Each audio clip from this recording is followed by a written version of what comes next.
Hello दोस्तों, आज हम फिर देखते हैं साइंस के कुछ अच्छे क्वेश्चंस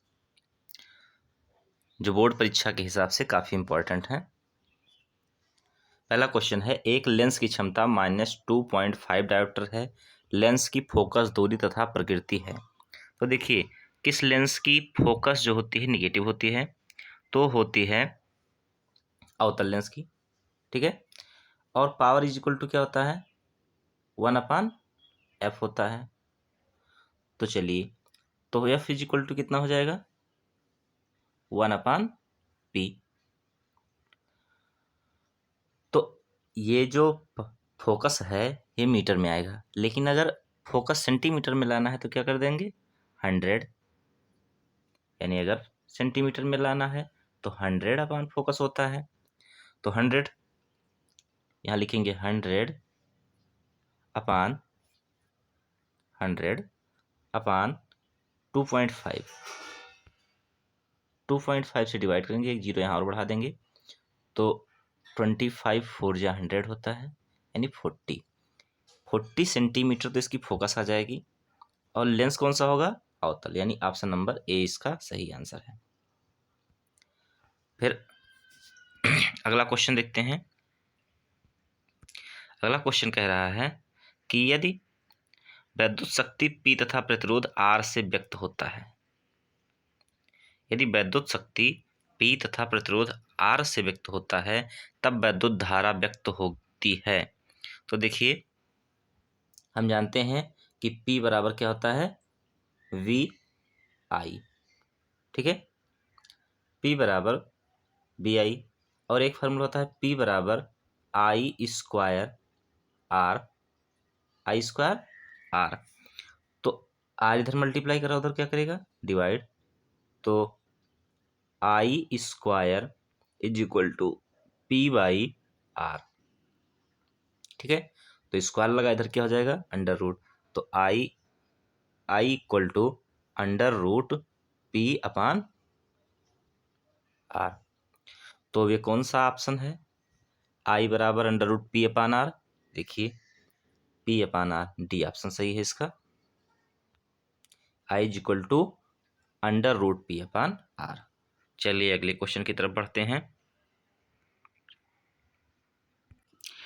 यदि प्रकाश की चाल माध्यम 1 व माध्यम 2 में क्रमशः B1 तथा B2 हो, तब माध्यम 1 का अपवर्तनांक माध्यम 2 के सापेक्ष, तो जिसके सापेक्ष होगा उसको नीचे कर देंगे, यानी इसका ऑप्शन कौन सा हो जाएगा, ए, B1/B2। चलिए अगले क्वेश्चन की तरफ बढ़ते हैं। कह रहा है, इनमें से कौन सा असत्य है। तो असत्य देखते हैं, इनमें से कौन सा असत्य कथन है। तो चुंबकीय क्षेत्र रेखाएं चुंबक के उत्तरी ध्रुव से प्रकट होती हैं, बात सही है। दूसरा कह रहा है कि चुंबकीय क्षेत्र रेखाएं चुंबक के भीतर दक्षिण से उत्तर की ओर होती हैं, ये भी बात सही है। अगला ऑप्शन है कि चुंबकीय क्षेत्र रेखाएं परस्पर एक दूसरे को प्रच्छेदित करती हैं, तो ये गलत है, यानी ऑप्शन नंबर सी। अगले क्वेश्चन की तरफ बढ़ते हैं। अगला क्वेश्चन है, इनमें से किस दर्पण का दृष्टि क्षेत्र अधिकतम होता है। तो भाई, ऐसा दर्पण जिसमें हम काफ़ी बड़ी चीज़ों को देख सकते हैं, तो कौन सा दर्पण होता है, वो होता है उत्तल दर्पण, जिसमें हम बड़े बड़े, जैसे गाड़ियों में लगाया जाता है पीछे का व्यू देखने के लिए, बड़े बड़े ट्रक या बड़ी बड़ी चीज़ें को छोटी सी दिखाई देती हैं, यानी उत्तल दर्पण का दृष्टि क्षेत्र जो होता है अधिकतम होता है। अगले क्वेश्चन की तरफ बढ़ते हैं। अगला क्वेश्चन है,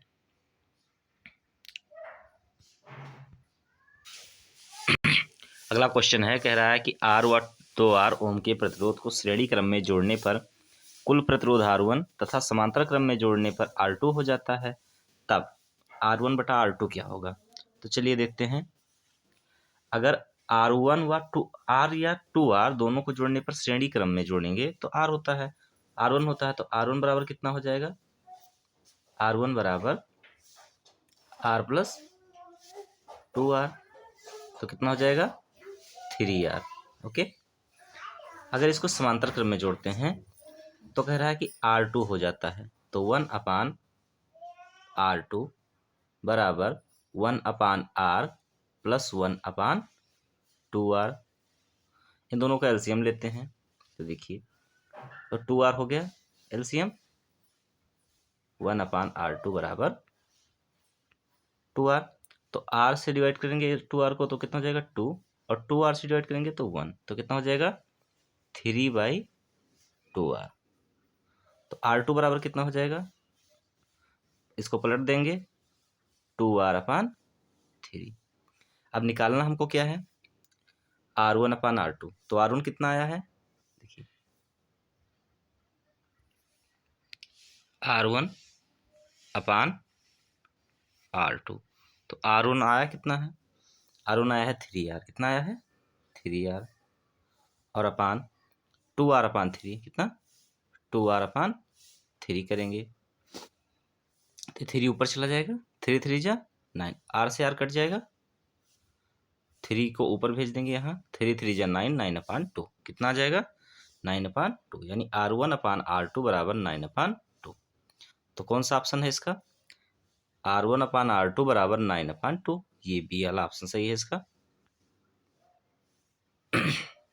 चलिए अगले क्वेश्चन की तरफ बढ़ते हैं। एल्डिहाइड में कार्यात्मक समूह होता है CHO। अगला क्वेश्चन है, निम्नलिखित में से कौन उत्पादक है। तो इनमें से उत्पादक कौन सा होगा, चिड़िया तो होंगी नहीं, हरे पत्ते, यानी ऑप्शन नंबर डी। चलिए 15 नंबर देखते हैं। मटर के लंबे पौधे टी और बौने पौधे TT के मध्य क्रॉस कराने पर प्रथम संतति पीढ़ी मिलेंगे। तो प्रथम संतति में क्या होता है, देखिए टी और टी, इधर भी टी और टी,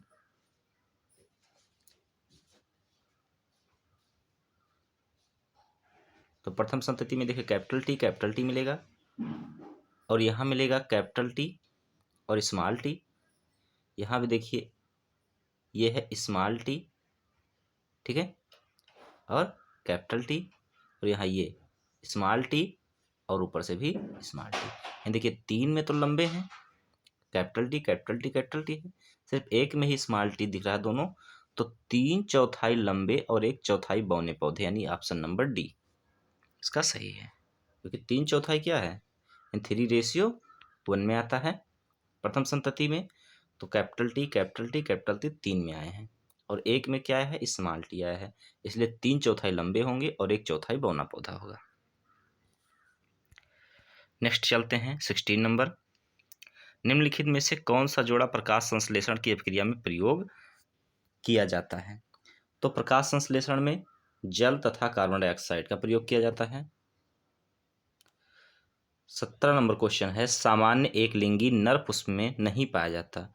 तो अगर नर पुष्प है तो उसमें वर्तिकाग्र नहीं पाया जाएगा, बाकी पुंकेसर पाया जाएगा, पंखुड़ी पाई जाएगी, बाह्यदल पाया जाएगा, क्योंकि वर्तिकाग्र जो है स्त्री केसर का भाग होता है। 18 नंबर आंसर है, 18 नंबर क्वेश्चन है, इंसुलिन स्रावित होता है। तो इंसुलिन जो है वो आग्नेयाशय से स्रावित होता है। कहाँ से स्रावित होगा, आग्नेयाशय से।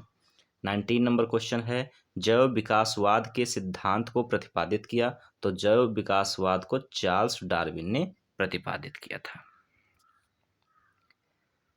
अगला है 20 नंबर, जीवाश्म ईंधन जलने पर देता है। तो जीवाश्म ईंधन जलने पर कार्बन डाइऑक्साइड, सल्फर के ऑक्साइड, नाइट्रोजन के ऑक्साइड सभी देता है। तो इसका ऑप्शन होगा उपरोक्त सभी, यानी ऑप्शन नंबर डी इसका सही है।